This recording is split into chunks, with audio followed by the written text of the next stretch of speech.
Take me home, country roads, to the place I belong. Ta-da-doo-ah, Aotearoa. Take me home, country roads. Now we're recording. It really helps if you press the record button before you start your podcast. This time, hi, I'm Megan. I'm coming to you from Pongaroa in the Tararua district in the North Island of New Zealand, and I'm here to talk to you about my knitting and about 10% of the tangents that my brain goes off on while I talk about my knitting. So it's been a while since I recorded. There's been quite a lot of life things going on. My mother-in-law passed away sadly last week, and she's been unwell for a wee while, and it's been quite a pressure. It's been really sad and quite a lot to manage, and on top of that, although knitting did help me manage some of that, on top of that, it has been raining a lot here in Pongaroa, and we have new calves. So I've just realised I'm on a funny angle. Is that a little bit better? Can you see the top of my head now? Good.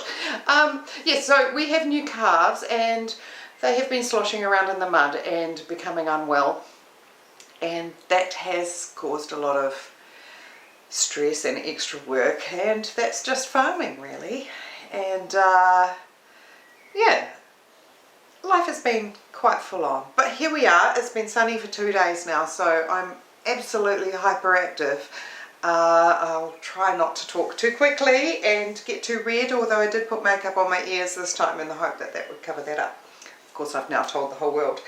Right, so the first thing I have to show you is my first finished object, which I'm terribly proud of. It is my Felix cardigan by, the design is by Amy Christophers, and I have spun this out of our own sheep wool and dyed it, accidentally grey. It was meant to be black, but there we are. We have grey wool, and I like it. And then I held that double with some Rowan Kid Silk Haze.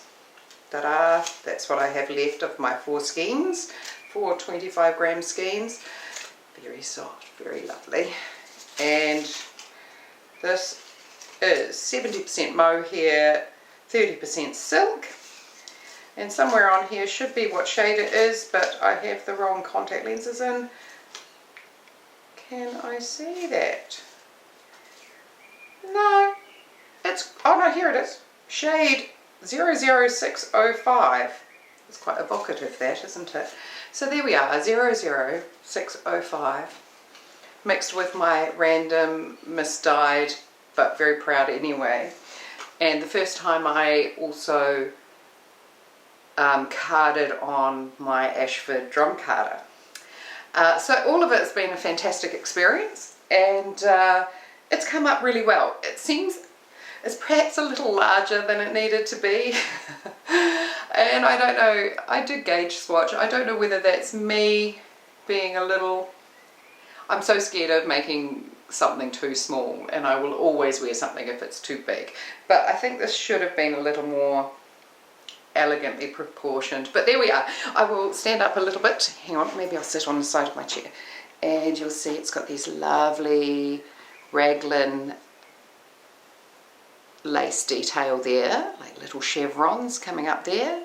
And I bought some buttons from Woolly Wildness or something like that, a New Zealand website, and they're shell, like mother of pearl sort of style. And I really liked those because I don't know if you can see that the wool, the Kid Silk Haze, you probably can't see, but the Kid Silk Haze brings out little sparkles of silver, and that makes me terribly happy. So yes, the whole thing is a little bit sort of roomy perhaps for the intended style, but that's it. As it's warm and it's lovely. I can roll up. I have been just today, rolling up the sleeves. Oh, and I must confess, I haven't blocked it yet because I desperately wanted to wear it. We were travelling down to Wellington, which is our capital, to watch my daughter perform in a musical, and I just really wanted to finish it, and I finished it on the morning that we left. It's a 3-hour drive away, and but you can't really knit in the car because it's quite windy from here in Pongaroa. You're lucky if the road is open, actually, considering how much rain we've had lately. We have 4 roads out of Pongaroa, and they were all blocked at one point with slips and trees falling down and things. So we do get cut off now and then. But yes, I got to Wellington, I got to wear my fantastic cardi, and I was warm and I was toasty and I felt quite stylish and terribly, terribly, terribly proud.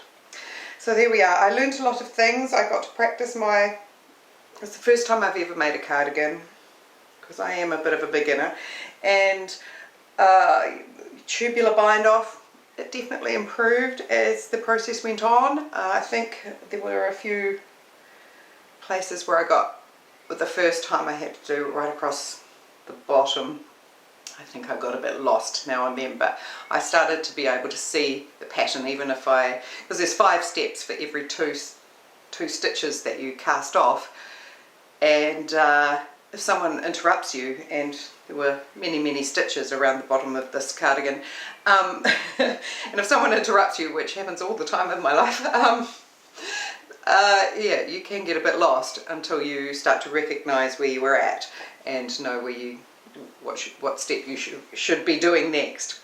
So I'm just going to have a sip of my drink and tell you very proudly that this is homemade feijoa cider, made by my partner, and amusingly, it is a lesson in how not to interfere with the creative process, because he made about 6 batches of this feijoa cider. It's made just with the skins of the feijoa, so we've actually got all the fruit of the feijoa frozen away in the freezer, ready for me to bake into muffins and cakes one day when I get that far. And but he'd made a few batches and they were very successful. We were pretty proud. It was fizzy and drinkable and lovely. But I said to him, I said, I think maybe it should be a little sweeter, and should put a little more sugar in it. So now our final batch is terribly, terribly tasty, but basically you have to put a hard hat on to pop the top off the bottle, and somebody has to hold a bowl over the top, and the whole thing needs to be sitting in a bucket because it just explodes to the ceiling and eventually turns into a perfectly, if you catch it and it doesn't go all over you and all over the floor and all over the kitchen, you end up with a perfectly palatable drink. I don't know if it's actually alcoholic. Apparently you can test for these things, but I'm just going to presume it is, and it makes me happy. I think the ingredients are literally feijoa skins, a little bit of sugar, and you just let the whole thing ferment into a fantastic result. Who knew? Much, much less work in the end than knitting and spinning. Here we are. Right, so left over, another thing I learned from my Felix. So this is my wool from our sheep. Okay, and you will see my fabulously homey, there we are, my fabulously homey kind of spinning quality. That was the best I could do. And I'm quite proud. And I remember saying to you last time that it was a little bit ropey and rough, and it actually is quite rough in the ball, in the skein. But once it was knitted double with the mohair silk, it's perfectly soft. It's the softest cardigan I own, and it's made with our own wool from our fantastically mongrel sheep. So it's amazing, and I haven't even washed it and blocked it yet, so there you go. I don't know if I can make it smaller when I block it, but I probably shouldn't try. I might create a disaster. Now, I had a little whinge last time about not having yet a Swift or a ball winder. So I went onto YouTube, because YouTube is amazing, and discovered that I could make, basically it did take me a couple of hours to do the whole jersey's worth, but I think it would take just about that long to do it anyway. A whole sweater's quantity worth, a fairly large size quantity worth, with the correct equipment. And I used a car jack handle and YouTube. So basically you just do a slip knot and you hold it on, and then you just twist it around on an angle like so, while gradually turning the car jack handle. You can use something more palatable if you like, but that just seemed to be available at the time, and it is now graduated to my craft room, never to be found again when we need to do something with under the car. But there we are. So I learnt that, and I have 3, or that's a very little one, and 2 full-size skeins, which probably only have 60-70 meters in them left, and I've been wondering what to do with them, but I'll come back to that because that's going to be one of my whips. Okay, because I was thinking, oh, it's enough there to make a nice beanie, and I could use up the rest of the Kid Silk Haze with it and that kind of thing. But I've decided that using leftovers quickly is important. Getting them out of the drawer, away, used, functioning is really, really important. And I have this one project that these are going to go into, and it's not a beanie that I don't necessarily need. So that's the Felix. Other finished objects, apart from Fijoa cider. I made 2 more lamb jerseys, which I luckily haven't needed, so I haven't even sewed them up. But here they are. 1, 2. So these are with super washy leftovers, and yes, there's the. Does that mean the front and that's the back? Yes. I won't sew these ones up upside down like the last one, but there we are. So we have little lambs, and we only have 2 orphan lambs. They've been given to us by a neighbour actually, and they're in the barn, to be honest, out of the rain, playing on the hay bales, and they had a jersey on for their first few days, but since then it's been well and truly warm enough for them to just do with their own wool. So surprisingly enough, the year that I'm most organised with lamb jerseys in terms of last year's ones, the year before's ones, and then 3 new ones, I haven't really needed them, to be honest, but that's alright, that's how life goes, isn't it? But the scraps are out of my drawer. Another finished object is another pair of Gallipoli socks, which are not on sock blockers, as those who've seen me before will know my opinions of sock blockers. But here we are, 8-ply long Gallipoli socks for my son. Okay, they're so toasty, really easy now. I've started to play with the length and width. He's got very slim feet but reasonably long feet and very slim calves. So I actually knitted him the size small, which is what I knit for myself and for my daughter as well. Because it's stretchy with the 4x4 rib, I think that's fine. That should be fine. But you don't want them so baggy they're falling down and falling off. And I can just adjust the length of the foot. So that's what I've done. I just made the foot a couple of centimetres, or maybe 1.5 centimetres longer than mine, and I'm hoping that will be fine, but we'll find out once he tries them on. He's under strict instructions to tell me every detail of fit and how they go, probably before he washes them because he'll probably ruin them, but anyway. This will be his second one. He's very knit-worthy, my son, and these were for his birthday, which was on Sunday, and I still haven't quite sent them because I wanted to record them first. This is the first time I've done heels, toes, cuffs in a contrasting colour. Quite proud of myself for that, using up more scraps. And the main colour is a Countrywide Windsor wool in shade 54. 4, which, oh yeah, I have a ball band. So this is a new 100% pure, oh, I don't know how to make these things focus. Oh, it's something like this, isn't it? There we are. Is it? Yeah, there we are. Shade 54. Also not a very exciting name for, I guess they have to use numbers, but do they? Do they really?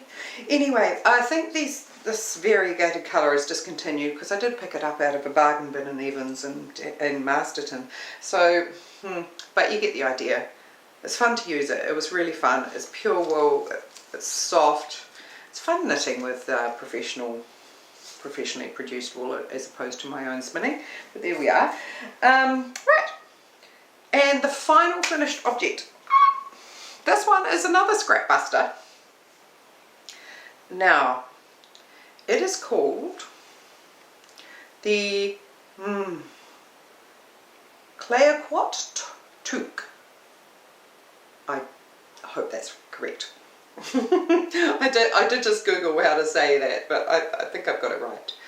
So this is named after an indigenous tribe in British Columbia, I believe. It's a TinCanKnits pattern. Where are we? Geometric fair isle, they describe it as. So the white, the creamy natural colour is from wool that was gifted to me. You may have seen it make a previous appearance on a lamb jersey for a 2-year-old. And then there's some army green that was used on a pair of socks for my partner, and little bits of blue which was used on the Wise Owl's baby blanket for my friend. So there we are. I'm quite proud of that. I have no goals for this one. I'm building a little pile of things that I might sell one day or will be available for gifts as the need arises, and this is one of those. But team, this is the first time I've ever done colour work. I'm so proud. So, and I don't know if, apparently I'm supposed to show you my floats. There they are. It's fabulous. The only thing I wasn't sure whether I did right was here at the beginning of the round, going, somehow or other I have floats, moving from the blue at the bottom up to the next section and so on. I don't know if that's what you're supposed to do, or if you're supposed to tuck them in vertically as well, maybe wind them around as each round comes along, that those colours are not used in. I'm not sure. I mean, they're fine, but you wouldn't want a bigger gap, would you? It might catch on things. But there we are. Also, I can't remember if I've actually washed and blocked that. It doesn't feel like it. It feels a little crunchy. So there we are. But I'm quite proud. And I really, really like the pattern. I did have to make this a bit shorter because I was terrified that I was going to run out of the army green. I shouldn't have been, but nonetheless it worked with a shorter version of the pattern. So that's the Clayoquot Toque by TinCanKnits. Right. So when it comes to my whips, I think I'm doing quite a good job at keeping on top of moving things forward and not letting things sit for too long, or at least being aware that I need to make an effort. So the two major whips that I have not touched since I saw you last are my YUME, and this is going to be a t-shirt version of it with lace held double. So this is not moved. Sometimes it's because I must need to, whatever size needle this is on, which I've forgotten because it's been so long, I must need two of, I think. I think it's whatever I keep knitting socks with, and I think I'm always going to have socks on the run, so perhaps I need to buy one more set of 3.75mm needles. That might be what it is. But spring, starts in New Zealand tomorrow. Tomorrow! So I'm going to prioritise this.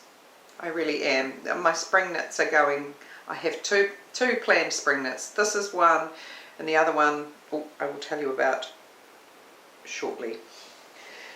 So that's being knitted with angora. What is it called? Angora, lambswool and 10% nylon, which in some second-hand cones that I bought on Trade Me or Facebook Marketplace or something or other. So that's not moved, and the other one that hasn't moved, and I'm still thinking it's going to end up being frogged, is my sweater #1 by My Favourite Things Knitwear, which I thought would be an elegant kind of top and a lovely way of using my hand spun alpaca. When I say hand spun, I mean I literally am either shearing the animal myself and washing everything in the sink and so on, and drying it all out by hand and so on. That's the level of hand spun we're talking here. So it's very, very soft because I am holding it with a single mohair silk in a natural white, but I've got one sleeve to go. I feel I should make the sleeve. It's a puffy sleeve, sort of 3/4 sleeve top, but I think I've made it too big, and I think alpaca stretches anyway. And I think what's happened, team, is that I've put on 20 kgs in probably 3 or 4 years, and it's just going to hit menopause, lifestyle, all these things, and I'm just like, I don't quite know, like I make the size that supposedly fits me, but I'm terrified of making it too small, because I have spent the last 3 years basically gradually having to admit that none of my clothes fit anymore and I need an entire new wardrobe, which is kind of fun because I've been able to choose a new look, which is kind of a weirdly vintagey country dresses kind of / milkmaid weird thing. And not that I'm nailing this look, but at least on Pinterest I have a page. And eventually I'm going to become a much more proficient sewer and so on. But it has, you know, going from a small size 12 to, in New Zealand terms, which is goodness knows what elsewhere, to a good size 16 is kind of made jeans not fun anymore, which has been my staple for my entire life. And so now I'm kind of like, oh, dresses, great, excellent. But yes, sweater #1, I don't know what the point of that was, but sweater #1, I think is going to look a bit nasty.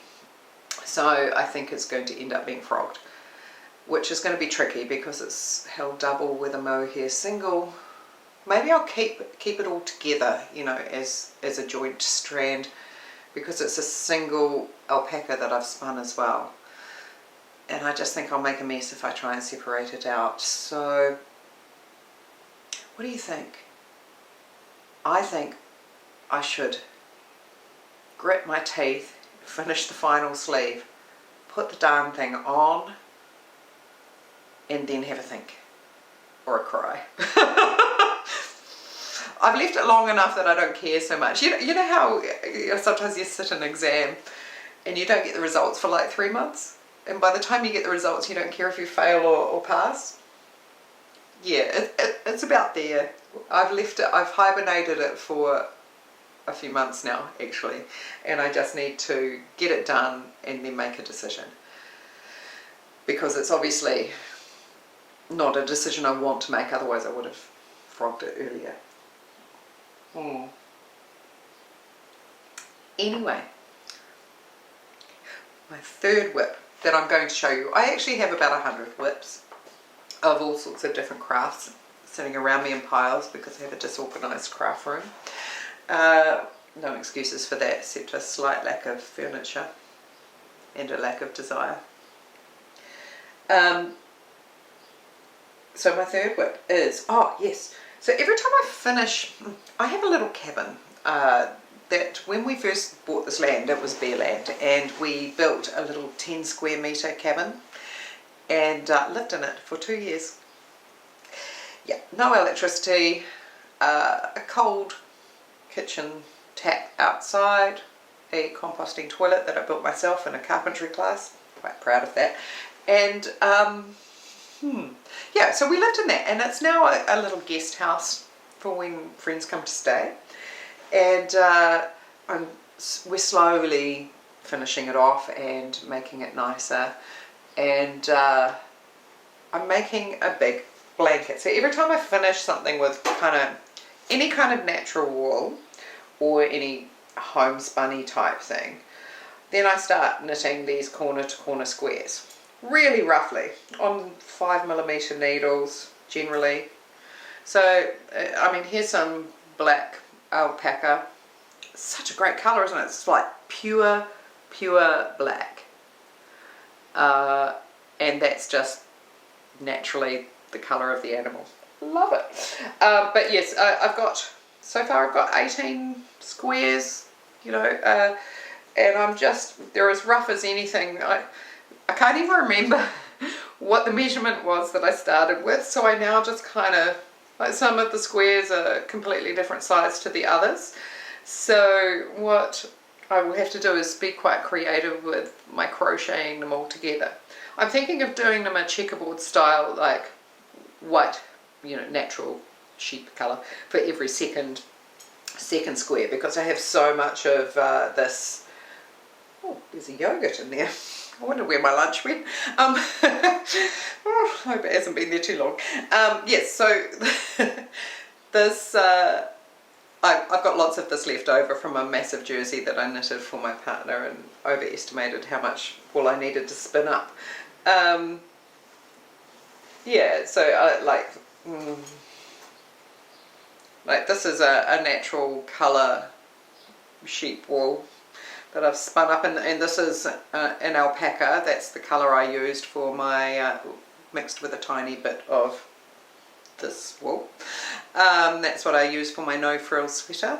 So yeah, I've got a number, and the leftover from the Gallipoli socks is going to go in there. I'll probably double it all up and to make it thick enough, because 8-ply double knit is not thick enough to match the others. Anyway, I'm going to make a big blanket for the cabin, because I think it will look homey and be toasty warm and lovely.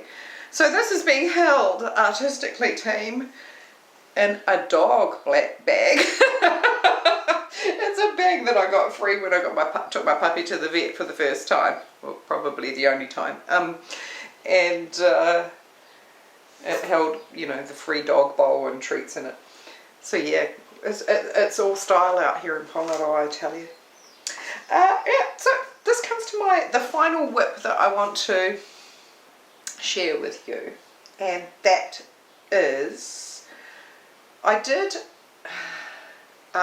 last episode I showed you the little FLAX jersey I knitted for wee Rhea down the road, and the thing, okay, size inclusive patterns, 19 sizes in this free pattern, plus, you know, optional extras you can add in, of course. I quite enjoyed the pattern, and I thought, oh, I quite like one of those for myself. And then I started thinking about sort of spring sweaters and things, because here I am with quite red cheeks and a warm jersey on, and spring doesn't start till tomorrow. It's just too warm, and I want to wear my knits all the time, because I'm just so proud of being able to do it. I enjoy it. It keeps me calm. So I thought I'd download the FLAX Light pattern, which is designed to be done in a 4-ply fingering way. So that is what I have. That is my final whip that I'm going to show you today, out of my hundreds. And that leads me into acquisitions. Now, I bought some Holst garn. Now, I have never found this. I'm not a big yarn shopper generally, and in fact in terms of craft shops that I go to, for many years the only one has been a big box store called Spotlight, which is Australian owned. I don't know why, and they don't have a great selection of wool, but you know, they have a parking lot and I knew where it was, so that's kind of how busy my life used to be. And now that my life is not quite so busy, and I could go to quirky little yarn stores, I have moved to the middle of nowhere, which is actually the centre of my universe, but it is the middle of nowhere in terms of shopping. But we have the internet, so I have learnt about brands like this, and I went shopping, and this was not the colour I wanted. I wanted a blue, but the blue that I wanted didn't have 8 skeins, and I thought I'd need 8. I have now since worked out that 8 gives me 2,300 metres, and I only need 1,900, so you know, maybe I could have gone with the blue. Now this also represents a great issue I have. You may remember a couple of podcasts ago me talking about making lamb jerseys out of this wool because I hated the colour. I don't know what's wrong with me. I'm addicted to this colour. I'm so sick of it. I don't really even want a jersey in this colour. Why do I do it? I always look at it and think that's a nice colour. And then I think it's everywhere. And you know what? We moved into this house. This house was abandoned when we moved into it. It had been abandoned for 10 years. It had a few bits of random furniture in it. I have a couch, a lounge suite in this colour, an original Art Deco lounge suite. My mother passed away, so the massive rug in our living room is this colour. Everything's this colour. I like browns, I like creams, I like blues, I like lots of colours, and I always end up with this everywhere. So it's a bit of a problem. I need therapy, but maybe knitting a 4-ply jersey in my size will be enough to break me of my addiction to this colour, which is called Marlin. Super soft. 50 grams gives me 287 metres. Yes, so that's just under 2,300 metres, which is just so much more than I need. So I have been looking, I do just want to knit flax jersey, because I thought maybe I should knit something more interesting. And then I thought, you know, I just want a light summer sweater to throw on. And this pattern is free. I liked knitting the pattern the first time I did it. I did it in the worsted weight one, but nonetheless. And I thought, I like the look of it. And I kind of, look, I'm just guessing at the philosophy of TinCanKnits, but I really, from what I see kind of diversity and real people and generosity and creativity and all sorts of things happening there that it's just a bit kind of real. And yeah, I just want to give a shout out to them and knit more of their stuff, hopefully well. So yeah, it's an interesting thing, you know, like you want to knit the patterns of the popular designers because you think, well, they're popular because their patterns are really, really good. But then there's a part of me that, and I mean, TinCanKnits is really popular. If you put in free patterns, of the FLAX is the first jersey that comes up, sweater that comes up. So yeah, they are popular, but I don't know. There's just something a bit real about them. Maybe it's that it's not. Even their Instagram is kind of a bit real. Yeah, Instagram's quite new for me, and it's a whole nother universe of I actually literally think on my own account I can't put that photo on there because like the lighting's not good and the background's not, you know, white enough and we haven't got enough, you know. It's my account, it's my space. If people don't like it, they don't have to look, they can scroll on by. But that is the world we live in, and I'm sure how much of it I like. Anyway, here I am swatching badly on straight needles because I'm supposed to be doing swatching and around and so on, but the needles were being used for socks at the time. Yes. And not only that, I had to do some translation because these are old British, a lot of my old straight needles are from my mum, and in New Zealand we were raised on the British numbering system, so these are a size 9. Which I think is a 3 3/4. I'm thinking that. Anyway, so most of my knitting I do on Chalgu circulars, because I am quite posh really. No, it's just I'm one of those people, I like to buy, if I'm going to buy something, I like to buy the best, and I do a bit of research as to what everyone says is the best, and this was it, and started using them and I'm like, yep, life-changing. So yes, I have started delving into the shorties for socks, but only one pair actually so far.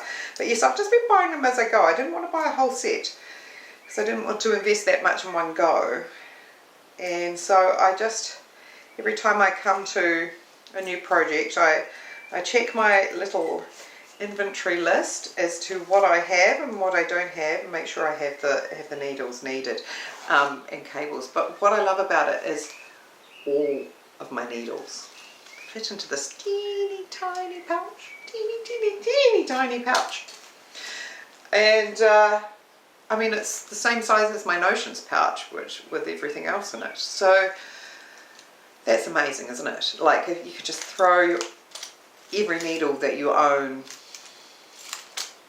into a pocket in your handbag, if I did handbags, which I don't really out here, funnily enough.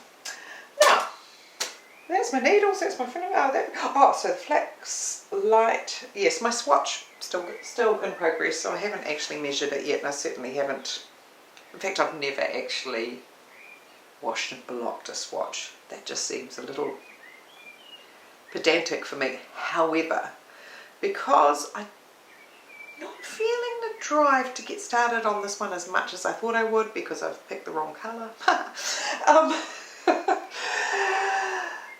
Maybe I will wash and block the swatch and make sure it's perfect. But then I'll probably just, I mean, this Felix cardigan came out exactly the size it was supposed to. I just picked a size that was too big. But there we are. I do love it. So, next acquisition. Oh, this one is exciting. Also reasonably challenging, but exciting. So, there is a woman on Facebook. You can find her on Facebook. She has a page there called Gratton.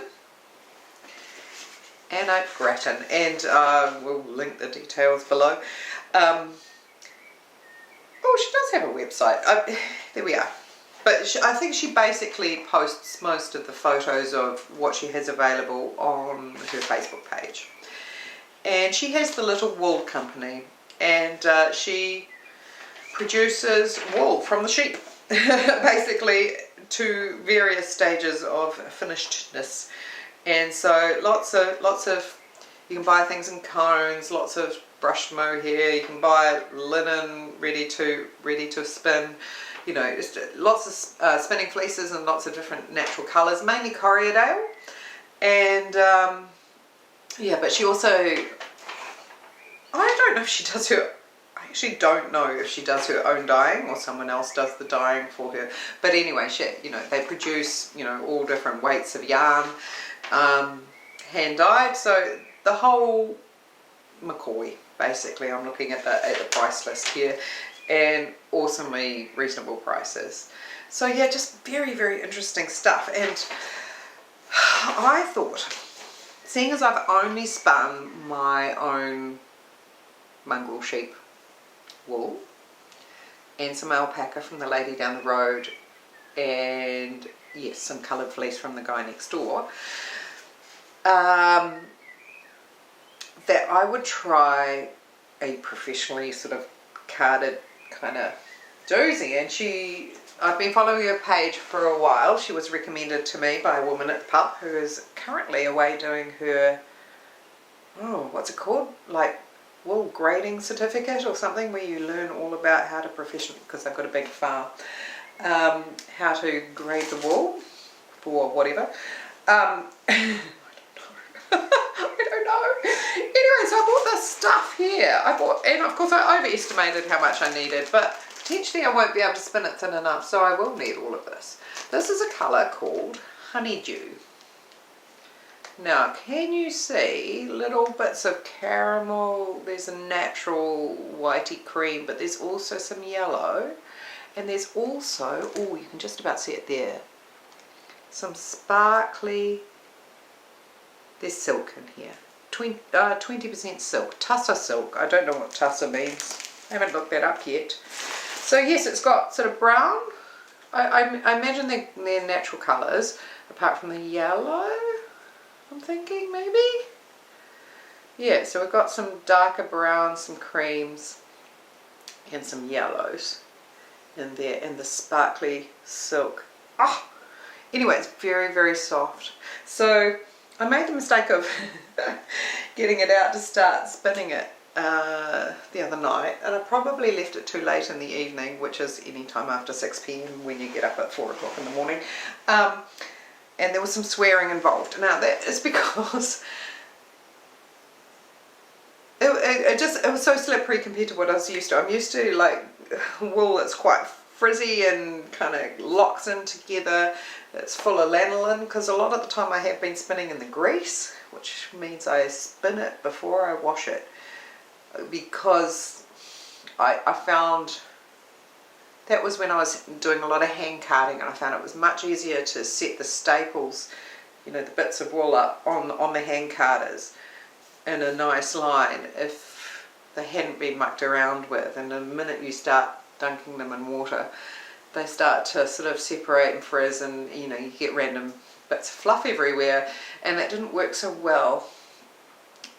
And so I have been spinning in the grease, and then the last one, this one here, Jersey here, cardigan, sorry, I spun, I did wash because I dyed it, and then I had to hand my drum carder, so it was all much easier, and I came out with big bats. But this is the first time I've been trying to spin from a roving. And my partner's, I was whinging and complaining and swearing, and my partner said, you need to look up on YouTube how to spin from, you know, it's one big long strip like this. And I actually realised sometimes you just want to work it out yourself. Like, you just want to go, I've got some experience here, this is different texture, I obviously need to do it slower, because it was whipping away from me because it was silk and it was really slippery, and I just need to, I want to work it out manually rather than look at, because sometimes you look at so many instructional videos and they're not actually that helpful. You end up spending a lot of time, and I was just like, I just wanted to do. So anyway, I swore and I did. But yeah, so I have got a result. I wonder if I can show you. I might have to move the camera. Oh, don't do that. That was me putting my hands on the little lensy thing. So there we go. I'm coming around and hoping that, no, you probably can't see anything. Don't know, it's got a black background, so, but anyway, I've got one bobbin, but I think it's going to be too fat for a 3-ply. Now the reason I say this, even talk about 3-ply, why would I bother with 3-ply? Because when Anna emailed me when sending me the wool, she said, oh, well, you probably know this, but you know, with the silk content you want to do a 3-ply, what's a 3-end ply or Navajo plying. Now I had heard of Navajo plying, and I was like, oh, I've only done one type of like spinning, and it's like, oh no, I've done a single and I've done 2-ply, so I'm not really an expert, and I'm a bit worried that my single is going to be quite thick, because otherwise it seems to fall apart because it's so soft. And then if I end up with 3-ply, am I going to end up with something that's fatter than a worsted, which isn't really the look I really want to go for whatever I end up knitting. I did buy 800 grams of the stuff, so I'm hoping that I can do a 3-ply once I've learned how to do that somehow, and get enough length yardage to knit something gorgeous. But who knows, it's a new experiment, and I was getting upset about it, and then I realised that I've just spent too much time watching knitting podcasts, and I've stopped doing things with it, as a lady at my craft group said this morning, with gay abandon, and I've started wanting results so that I could show you. But you know, life isn't always about results, it's about the journey a little, so I need to relax and enjoy learning to spin with my ridiculously, well, it wasn't expensive, but it was expensive for me. You know, I spent $100 on what I'm hoping will produce a jersey for me, a sweater. If it doesn't, I'll be quite sad with myself. But that's alright, I'll just have to knit something smaller for someone else. So maybe, I did originally have a plan. I was going to do the OKSA sweater, but then I thought that maybe I didn't quite like the shape of the body of it. I loved the yoke, it had a very textured circular yoke, and I got distracted by that. But then I looked again last night, and I was thinking the shape of the body isn't quite what I'd like. It's not just that it's cropped, it's just that it has the waistband to come in, and you clever people out there would probably know how to adjust that. But I just want to look at, there's so many patterns out there, I just want to look at the photo and go, I'll just knit that. That's where I'm up to at this stage, mainly because I do want the clothes to wear as well as enjoying the process of knitting them.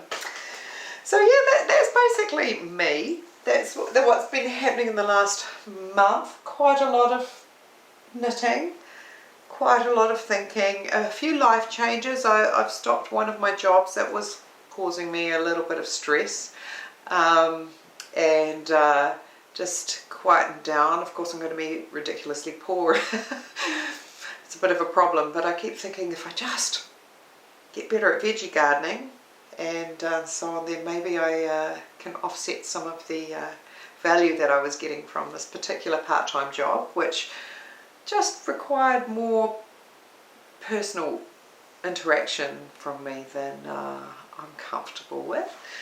Yeah, but otherwise life is pretty beautiful here in Pongaroa, especially today. I'm about to go and give electrolytes to a sick calf.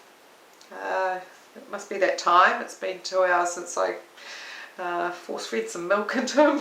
Hopefully he'll be alright. He's pretty toasty. He's wrapped up in a really cute calf coat in my barn. And yeah, and if I'm really organised, before I post this, maybe tomorrow I will head out and take some video of my new house cow, who is actually only a few weeks old, like 3 weeks old now, and she's a little Dexter calf, so she's tiny. She comes up to my knee, and she's wearing a dog coat at the moment, but she is covered in mud as well, so I'll take the coat off and take some some footage of her and show you my beautiful Lucy. And I'm hoping that Dexter calves are supposed to be really good for milk, and that's the goal, that once she's old enough, we breed her and end up with a nice little cow that is tame and sweet and is going to give me, I'm going to milk her and get butter and cream and milk and learn how to make cheese and all of those things. So yeah, hopefully by then I'll have enough jerseys, and I will then have that little bit extra time to just knit for pleasure and head out and make cheese. That's the plan. Anyway, life is pretty good out here. To have those choices, to be so creative, makes me really, really happy. So anyway, thank you for coming, and if you've stayed this long, coming and joining me. And I'm losing my voice today. I blame the Fijoa cider. Must be that. Oh, and I'm actually, the other thing I've got to do as soon as I finish attending to the sick calf, who is not my Lucy, is another calf. I'm heading to another neighbour around the corner who said he has a sack of black sheep's wool for me. I did feel a little bit cautious about telling my partner that I was picking up some more wool because, yeah, it might have to go out in a storage shed somewhere until I have time to spin it. But I don't have any black sheep's wool, and that would be really, really useful because I could mix it. I have a huge amount of black alpaca, and if I could just have 20% black sheep's wool that I don't have to dye or anything, you know, because this was what this original goal was, to go to dye it black so I could use the alpaca. But that didn't work. So yeah, a black sheep would be great. We did buy a couple of black sheep last year, but we muddled up our breeds and ended up with a sheep that, or two sheep that were just unshareable. I mean, the wool was so matted and it ended up being really short, and you could hardly even shear it off them, you know. And yeah, that was a mistake. The person that's selling us was like, they're not really known for their wool quality, and I was like, oh, because they were pure black, they were beautiful. But yeah, as they grew, their wool just turned into a big matted, felted mess, really. Yeah, so I'm actually just looking out the window now at all our, we've got lots of lambs at the moment, and they're Suffolks and they're skipping around the hill too. So if I get organised, I'll take some beautiful footage for you, and you will see a little bit more of the life around me here, which is inspiring my slow knitting, my connecting with my mum, and connecting with my history, and connecting with the land, and all of the things that knitting does. And here through the internet, connecting with you. So I hope to see you again soon. I will hope to have